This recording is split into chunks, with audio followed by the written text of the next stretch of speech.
नमः संस्कृताय दोस्तों, आप लोग का माई एग्जाम प्रैक्टिस में बहुत बहुत स्वागत है। आज हम लोग देखेंगे टीजीटी, पीजीटी, नेट, डीएसएसबी के लिए या इत्यादि जितनी भी परीक्षाओं में संस्कृत से निज शतक से क्वेश्चन पूछा जाता है, आज हम लोग इसका अध्ययन करेंगे। ये श्लोक 1 से 10 तक की विस्तृत व्याख्या आपको मिलेगी।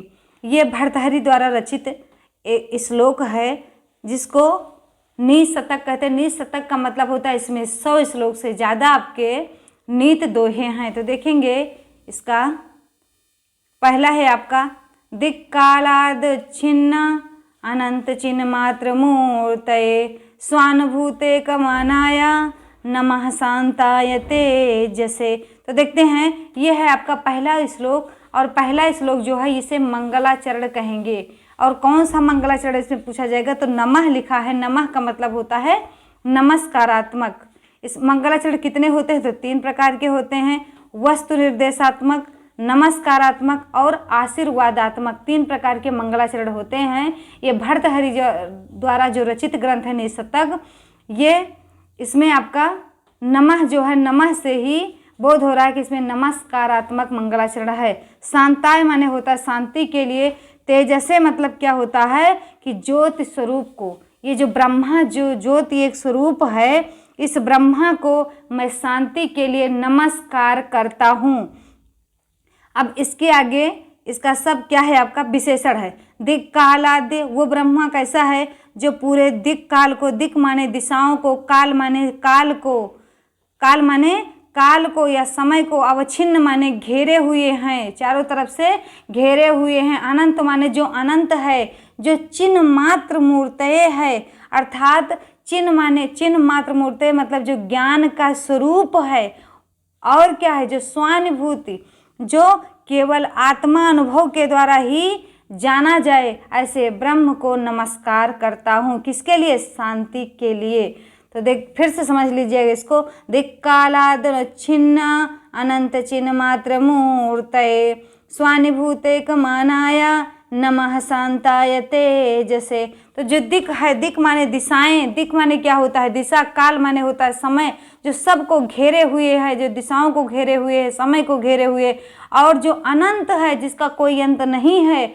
और कैसा है, जो चिन्ह मात्र मूर्त है, जो केवल क्या है कि चिन्ह मात्र, जो ज्ञान का स्वरूप है, ऐसी मूर्ति वाले स्वानुभूते, उस ब्रह्मा को जो केवल अनुभूति के द्वारा जाना जाए, उसे शांति के लिए उस तेज स्वरूप का नमस्कार है, नमस्कार है। अगला देखते हैं, अगला है श्लोक नंबर 2 है आपका बोद्धारो मत सरग्रस्ता प्रभवास्मय दूषिता अबोधो अपहताश्चान्ये जीर्णम अंगे सुभाषितम। अब ये देखिएगा, अगला श्लोक भर्तृहरि जी कहते हैं कि व्यक्ति के पास बुद्धि की कमी नहीं है, और ये मूर्ख पद्धति का आपका है। तो व्यक्ति के पास क्या है कि बुद्धि की कमी नहीं है, लेकिन अब यहाँ उसी की पूरी चर्चा की गई है। देखते हैं कि बोधारो मत्सरग्रस्ता, जो बोधारा हैं, जो बोधा लोग हैं, जो बुद्धिमान लोग हैं, वो मत्सर माने होता है ईर्ष्या से, ग्रस्ता माने ग्रसित हैं, और प्रभव माने होता है, नोट कर लीजिएगा, प्रभव माने होता है राजा, राजा, स्वामी, शासक। ये सब समय दूषिता है। समय माने होता है, समय दूषिता मतलब क्या होता है, अहंकार से दूषित है। इसमें मतलब होता है अहंकार से, दूषिता मतलब दूषित हैं। अबोध, अबोध और क्या है आपका कि अबोध मतलब अज्ञान से, उपहत माने युक्त हैं, अज्ञान से युक्त हैं। और क्या कह रहे हैं कि चान्य, और जो दूसरे लोग हैं अज्ञान से युक्त हैं। और जीर्णम अंगे सुभाषितम, इसीलिए जीर्णम मतलब क्या होता है, जीर्ण हो जा रहा है, नष्ट हो जा रहा है। सुभाषित मतलब सुंदर सुंदर वचन। अंगे मतलब होता है शरीरों में। फिर से एक बार इसको देख लीजिएगा आप लोग कि बोधारो मत सरग्रस्ता प्रभवास्मय दूषिता अबोधो अपहस्यान्ये जीर्णम अंगे सुभाषितम। कह रहे हैं कि जो बोधारो हैं, जो बोधा लोग हैं, जो बुद्धिमान लोग हैं, मत्सर माने ईर्ष्या से, ग्रस्ता माने ग्रसित हैं, और प्रभाव माने होता है राजा। राजा किससे ग्रसित दूषित हैं, तो समय माने होता है अहंकार से, मतलब बुद्धिमान किसी को बताना नहीं चाह रहे कि हम इतने बुद्धिमान, हम इनसे इनको किसको किसको बताएं। और क्या है, राजा लोग हैं वो क्या है कि राजा लोग तो अहंकार से दूषित होते हैं, घमंडी, हम किसी को काहे ज्ञान दें, और देखिएगा, और च अन्य और दूसरे लोग तो बेचारे अबोध हैं, अज्ञान से युक्त हैं, इसीलिए जो जीर्णम अंगे सुभाषितम, अच्छी अच्छी बातें क्या होती हैं, अंग में ही जीर्ण हो जा रही है। अगला देखते हैं, अगला है आपका श्लोक संख्या आपका 3 है, अज्ञः सुखमाराध्ययः सुखतरमाराध्यते विशेषज्ञः ज्ञानलव दुर्विदग्धं ब्रह्मापि च तं नरं न रंजयति। तो देखेंगे इसको कि अज्ञः सुखम आराध्यः, मतलब अज्ञः मतलब होता है अज्ञानी को, सुखम माने सुख पूर्वक, आराध्य माने क्या होता है, समझाना योग्य, आप समझा सकते हैं, सुख पूर्वक समझा सकते हैं। जैसे कोई व्यक्ति कोरा हो तो उसको आप डाल सकते हैं कि ये निशतक, जैसे हम निशतक आपको बता रहे हैं, तो अगर जो अज्ञानी है वो तो समझेंगे कि ठीक है मैडम बहुत अच्छा पढ़ा रही, लेकिन जो कुछ ज्ञानी हैं, जो कुछ ज्ञानी मतलब ज्ञान लव दुर्विदग्ध हैं, उनको ब्रह्मा पे, अगर ब्रह्मा भी उतर जाए ना तो उनको पढ़ा नहीं सकते। तो तम नरम न रंजयति, उनको क्या करते हैं कि ब्रह्मा नहीं उनको रंजयति माने प्रसन्न, क्या कहते हैं कि प्रसन्न कर सकते, तो नर का क्या है, नर तो और नहीं कर पाएंगे मानव।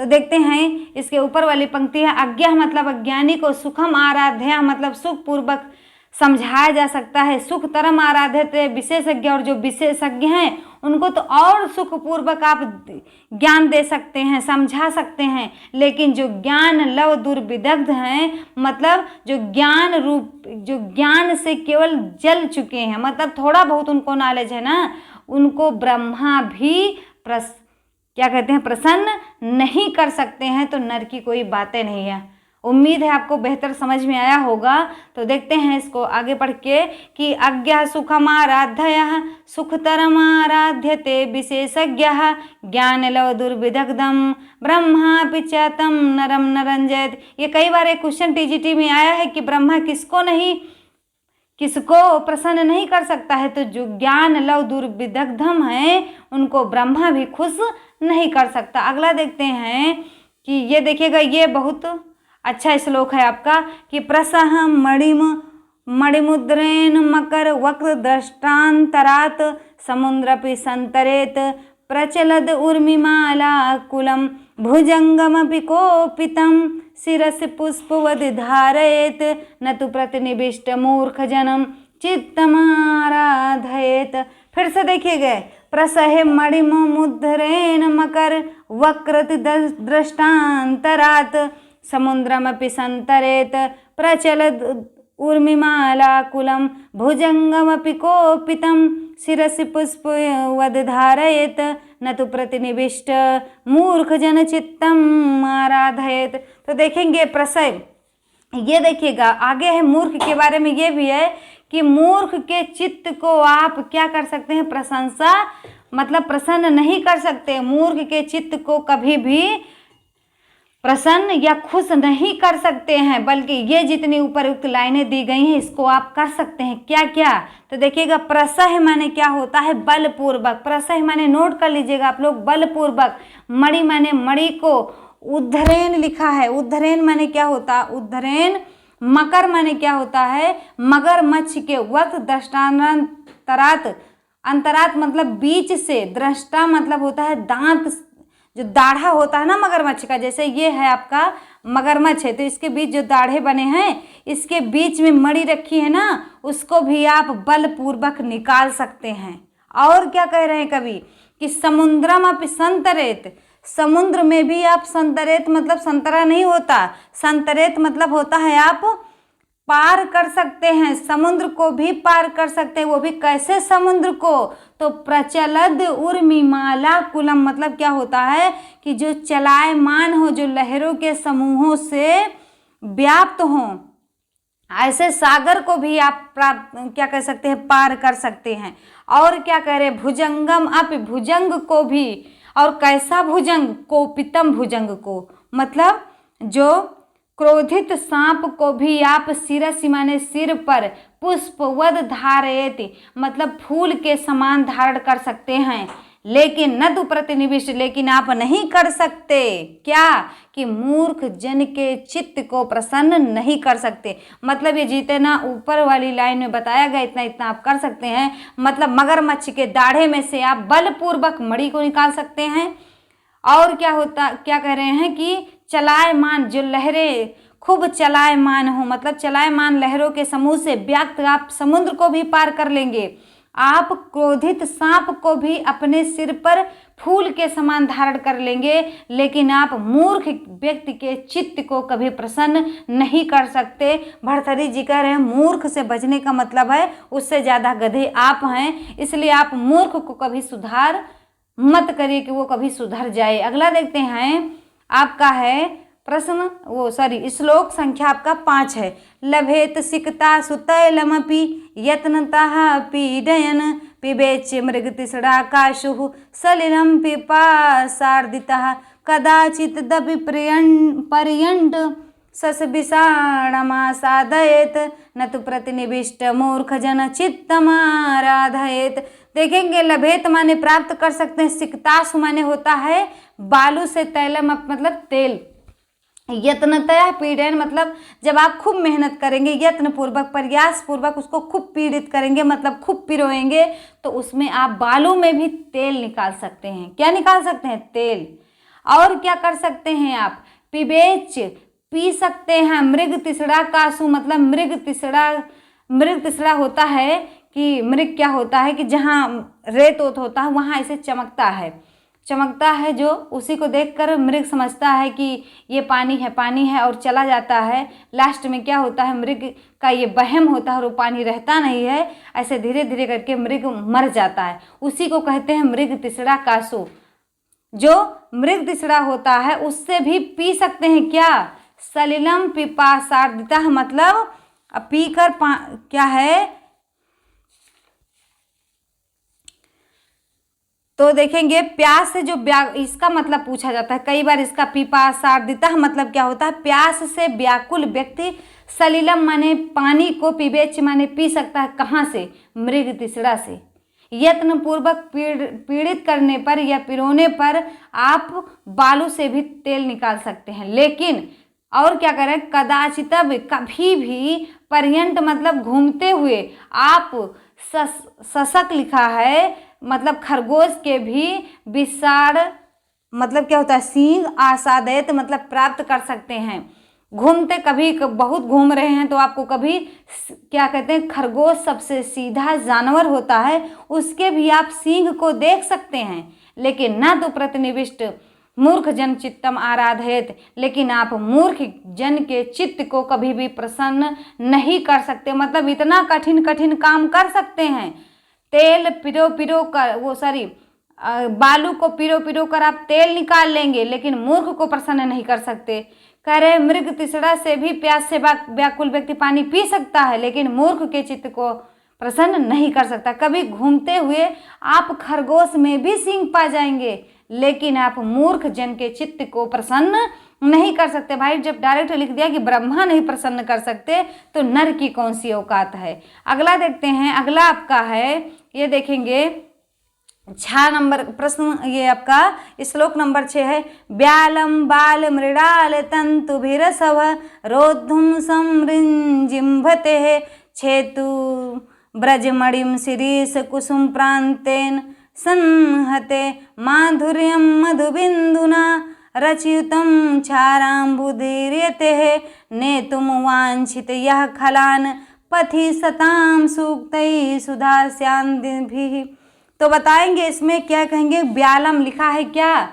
ब्याल माने होता है दुष्ट हाथी, बाल मृडाल तंतु भिरसो। अब इसमें एक बार ऐसे समझ लीजिएगा समरी इसकी कि आप अगर मूर्ख व्यक्ति को समझाने का प्रयास कर रहे हैं तो समझ लीजिएगा जितनी भी लाइन दी गई है इतना आप कर रहे हैं।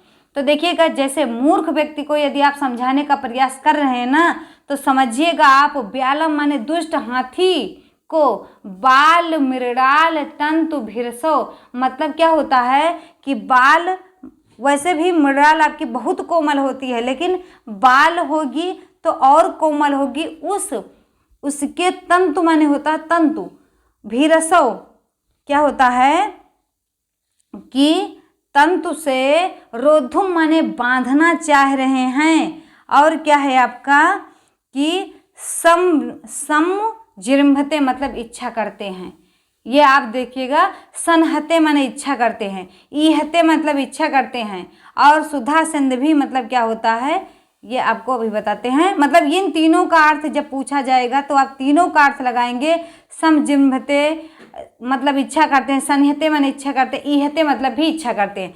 तो आप किसकी इच्छा कर रहे हैं? यदि आप किसी मूर्ख को समझाने का प्रयास कर रहे हैं कि भैया आप सुधर जाइए ना, तो उस भैया के लिए आप क्या क्या कर रहे हैं, तो ध्यान से सुनिएगा कि ब्यालम माने दुष्ट हाथी को कमल नाल के तंतु से क्या करना है, क्या करना चाहते हैं आप? बांधना चाहते हैं। और क्या करना है? छेतुम मतलब क्या होता है? काटना चाहते हैं। ब्रजमणि को आप काटना चाहते हैं। किससे? शिरीष कुसुम प्रांतेन। देखिएगा, शिरीष कुसुम जो होता है, शिरीष पुष्प, वो बहुत कोमल होता है, और उसके भी प्रांतेन मतलब ये फूल है, तो इसका जो ये वाला भाग होता है ये बहुत क्या होता है आपका? कोमल होता है। तो उसके प्रांत से, उसके किनारे से आप ब्रजमणि को काटना चाहते हैं। सबसे कठोर अगर पूछा जाए कोई धातु है तो वो मणि है। और क्या करना चाहते हैं कि माधुर्य मधु बिंदना, और जो माधुर्य होता है, जो शहद का मीठा बिंद होता है, उससे क्षारांब मतलब क्या होता है? जो खारा आंब माने पानी होता है, जो समुद्र का खारा पानी होता है ना, उसको आप मधुर बनाना चाहते हैं। और किससे? शहद की बूंद से। और क्या है? मतलब आपकी बूंद क्या है? एक शहद की बूंद है। और वो मूर्ख व्यक्ति क्या है? क्षारांबुध है। मतलब कि आपका सागर है, खारा सागर है। आपका जो बातें होंगी उसकी समझाने की, वो आपका क्या होगी? शिरीष कुसुम प्रांत है। और वो मूर्ख व्यक्ति कैसा है? ब्रजमणि के समान है। आप क्या कर रहे हैं कि आपकी बातें बाल मृणाल तंतु हैं, और वो क्या है? मूर्ख व्यक्ति ब्याल है, दुष्ट हाथी है। और क्या है? ब्रजमणि के समान है। और कैसा है कि जो क्षार सागर होता है ना, वो इसके समान है। अब आप ब्याल दुष्ट हाथी को कभी बाल मृणाल से नहीं बांध सकते, आप ब्रजमणि को कभी शिरीष कुसुम से नहीं काट सकते हैं, और आप कभी जो क्या कहते हैं कि क्षारे पानी को, जो क्षार युक्त पानी है, क्षार युक्त समुद्र है, उसको कभी शहद की बिंदुओं से कभी मीठा नहीं बना सकते हैं। तो और क्या है कि नेतुम वांछित यह खलान पथि सताम सूक्तई सुधा स्यंदभी।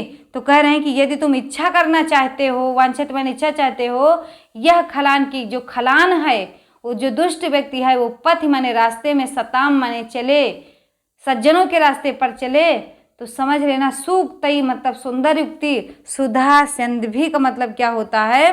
तो सुधा स्यंदभी का मतलब बताएंगे कि अमृत बरसाने वाली सुभाषितों के द्वारा।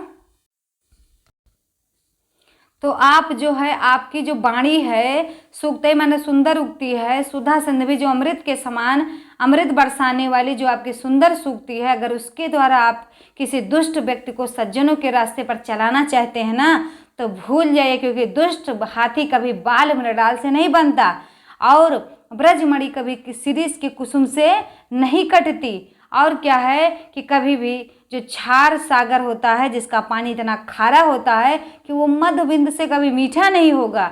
मतलब आप दुष्ट व्यक्ति को कभी सज्जन के रास्ते पर से क्या कहते हैं? नहीं चला सकते, आपका कहा ही नहीं मानेगा।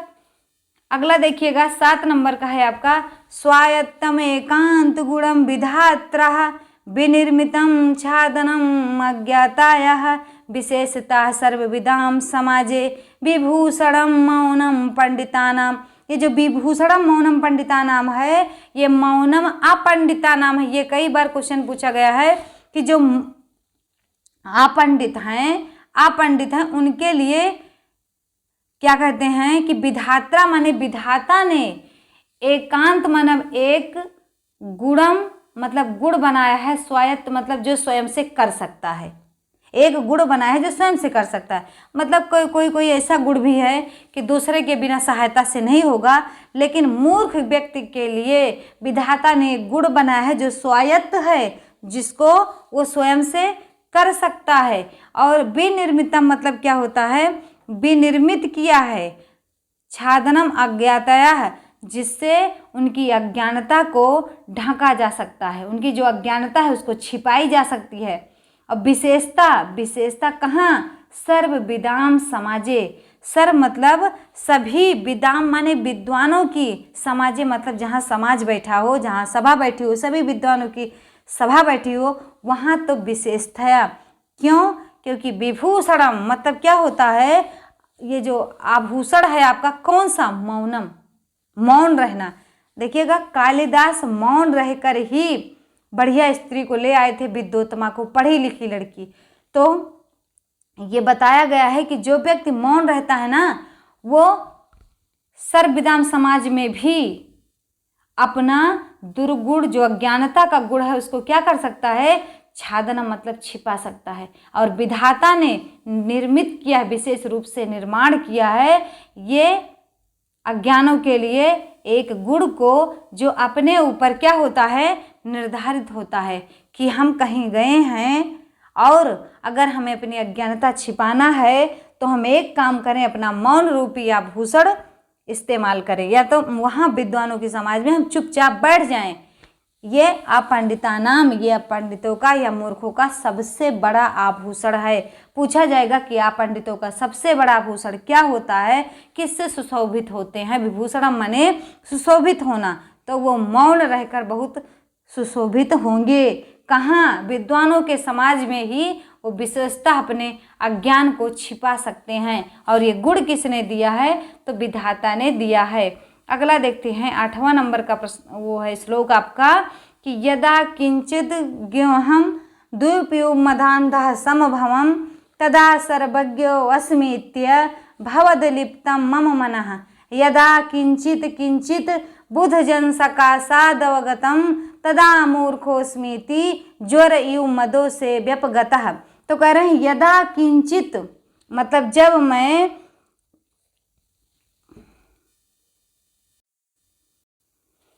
यदा किंचित ज्ञो अहम, यदा माने जब, किंचित माने कुछ, ज्ञो माने जानकारी हुई, जब हमें, अहम माने मुझको कुछ जानकारी हुई, तो मैं कैसे हो गया, द्वीप माने होता है हाथी, यु माने समान, मदांध माने हाथी के मद के समान, संभव मतलब हो गया, तदा माने तब, सर्वज्ञो अस्मीति तो मैं सब कुछ हूँ ऐसा, लिप्तम मम मनः मेरा मन क्या होता है, लिप्त हो गया, मेरा मन ये जानने लगा कि अब मेरे बराबर कोई नहीं है।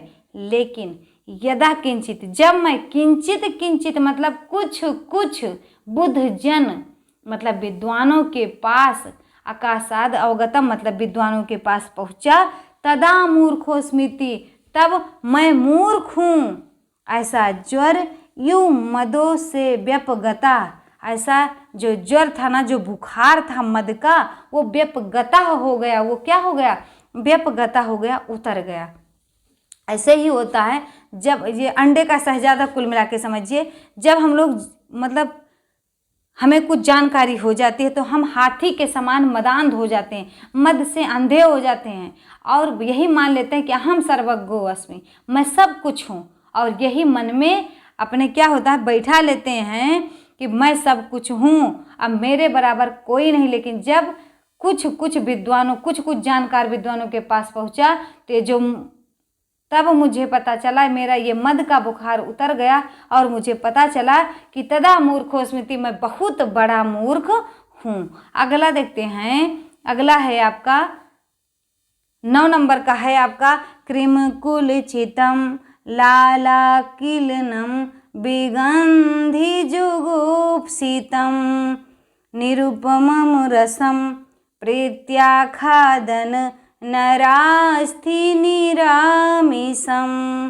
सुरपतिमपि स्वापार्श्व विलोक्य न संकते न हि गणयति क्षुद्रो जंतुः परिग्रह फलगुताम।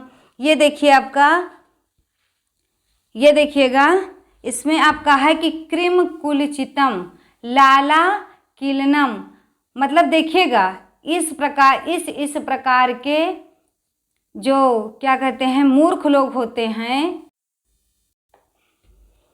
देखते हैं क्रीम कुलचितम कीड़े मकोड़े से युक्त। लाला क्लीनम मतलब क्या होता है, लाला क्लीनम माने होता है कि लार से युक्त। और कैसा है, विगंध मतलब गंध से युक्त है। जुगुप्सितम मतलब होता है उसे देखकर ऐसे घृणा लगे, घिन लगे। और क्या है, निरूप रसम, और उसमें कोई रस नहीं है तब भी प्रीत्या मतलब प्रेम पूर्वक खाद्यान्न खा रहा है। नरास्ति मतलब क्या, ये नरास्ति नहीं ये खरास्ति है, मतलब किसकी हड्डी है, गधे की हड्डी को खा रहा है। और निरामिषम जिसमें तनिक भी मांस नहीं लगी। और क्या कर रहा है कि सुरपतिमपि मतलब इंद्र को, जो सुरपति मतलब क्या होता है, इंद्र, सूर्य के पति अगर पूछा जाए तो इंद्र भगवान है, वो आ जाएं तब भी विलोक के न शंकते, कभी भी शंका नहीं करता। स्व पार्श्वस्थम मतलब बगल में जो कुत्ता है ना, कुत्ता के बगल अगर इंद्र भगवान भी आकर खड़े हो जाए ना तब भी वो शंका नहीं करता और आराम से खाता रहता, क्योंकि न ही गणयति मतलब गणना नहीं करते हैं। क्षुद्र मतलब होते हैं जो क्षुद्र व्यक्ति होते हैं, जो नीच व्यक्ति होते हैं, जंतु मतलब प्राणी, वो परिग्रह फलगुताम होते हैं। वो कैसे होते हैं आपके कि अपने द्वारा स्वीकृति की गई जो नीच काम है, जो तुच्छता है, उसकी गणना ही नहीं करते। जो दुष्ट व्यक्ति होते हैं ना, जो परिग्रह फलगुताम, जो अपने द्वारा किया गया जो नीच कर्म है उसकी गणना कभी नहीं करते। जैसे एक कुत्ता क्या क्या कर रहा है, तो देखिएगा एक कुत्ता एक हड्डी को खा रहा है, वो भी गधे की हड्डी को खा रहा है। और कैसे प्रीता मतलब प्रेम पूर्वक। वैसे नीच व्यक्ति ना चाहे जितना गंदा काम कर दें, वो क्या होते हैं कि वो बढ़िया आराम से खड़े रहेंगे, उनको उनकी कोई इज्जत नहीं जाएगी। तो ऐसे है कि क्रिम कुलचितम जो होते हैं कि कीड़े मकोड़े जिस हड्डी में लगे हों, और क्या हो, लार से युक्त हड्डी गंधा भी रही है और देखने में घिन आ रही है। ऐसे निरूप रसम मतलब है क्या, निरूप रसम माने क्या होता है, अनुपम स्वाद के आनंद के साथ, अरे कितना मस्त लग रही है हड्डी, मतलब ऐसे करके खा रहे हैं। वैसे खादान मतलब खा रहे हैं खरास थी हड्डी, किसकी हड्डी है, गधे की हड्डी को। निरामिषम मतलब जिसे मांस भी तनिको नहीं लगा, उस हड्डी को प्रेम पूर्वक खा रहा है। और सुरपतिमपि मतलब बगल उसके इंद्र भी खड़े हैं, किसके, कुत्ते के बगल इंद्र भगवान ना पार्श्व में खड़े हैं, तब भी शंका नहीं कर रहा है कि इतने बड़े लोग के सामने हम कैसे इस तरीके की हड्डी को खाएं।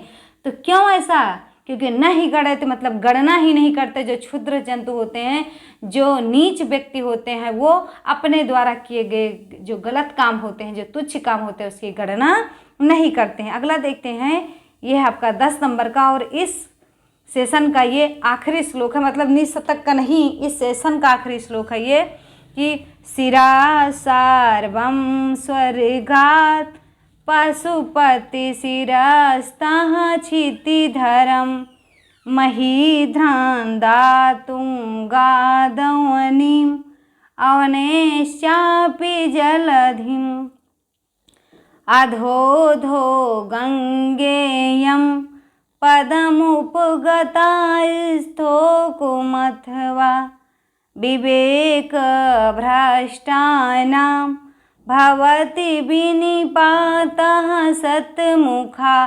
कहते हैं जो विवेक से भ्रष्ट लोग होते हैं, भवति माने होता है, विनिपात मतलब विनिपात होता है, सतमुखा मतलब सैकड़ों प्रकार से। जो विवेक से भ्रष्ट लोग होते हैं ना, उनका जो पतन होता है, विनिपात होता है, पतन होता है, वो सैकड़ों प्रकार से होता है। जैसे शिरः सार्वम स्वर्गात मतलब सिर पर आई, सार्वम मतलब शिव के सिर पर आई, स्वर्गात मतलब स्वर्ग से, पशुपति देखिएगा कहाँ से कहाँ तक पहुँची, गंगा जी के बारे में है कि गंगा जी बढ़िया आराम से स्वर्ग में रह रही थी, कोई टेंशन नहीं थी।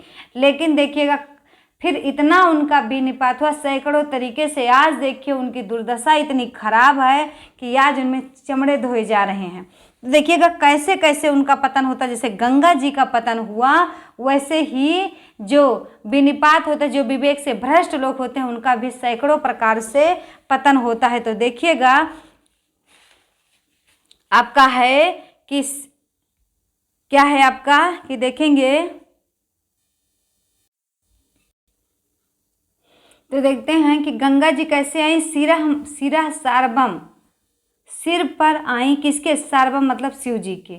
स्वर्गात मतलब स्वर्ग से आई शिव जी के सिर पर। कौन? गंगा जी। और फिर क्या हुआ? पशुपति शिरस्था, पशुपति मतलब शंकर भगवान के, शिरस्था मतलब सिर से, छित धर्म पर गई। छित धर्म मतलब क्या होता है? जो छित को धारण किए हैं उनके ऊपर गई, मतलब हिमालय पर्वत पर गई। फिर से दिमाग देखिएगा कि गंगा जी शंकर भगवान के सिर पर आई। कहाँ से? स्वर्ग से आई। स्वर्ग से शंकर भगवान के सिर पर गई, शंकर भगवान के सिर से छितधर पर गई, मतलब हिमालय पर्वत पर गई। अब फिर देखिएगा फिर कहाँ गई कि महिद्रांदो उतंगाद लिखा है कि ऊंचे ऊंचे पर्वत पर से कहाँ गई? अवनी पर गई। और अवनेश चापी, और अवनी से भी जलधिम का मतलब होता है सागर में चली गई। कहाँ चली गई? सागर में। पहले स्वर्ग में थी, उसके बाद गई शंकर जी के सिर पर, शंकर जी के सिर से गई हिमालय पर्वत पर, हिमालय पर्वत से कहाँ गई? तो ऊंचे ऊंचे पर्वतों पर गई, और ऊंचे पर्वतों से कहाँ गई?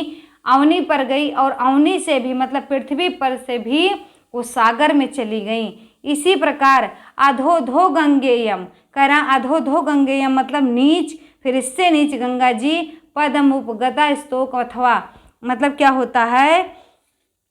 स्तोकम मतलब होता है थोड़े थोड़े स्थान को गिरते या प्राप्त करती चली गई। विवेक भ्रष्ट जो होते हैं, जिनकी बुद्धि भ्रष्ट हो जाती है, उनका भी निपात, उनका भी पतन सैकड़ों तरीके से होता है, जैसे गंगा जी का पतन हुआ। तो मिलते हैं अगले 11वें श्लोक के साथ। तब तक के लिए पढ़ते रहिए, मस्त रहिए। जय हिंद, जय भारत।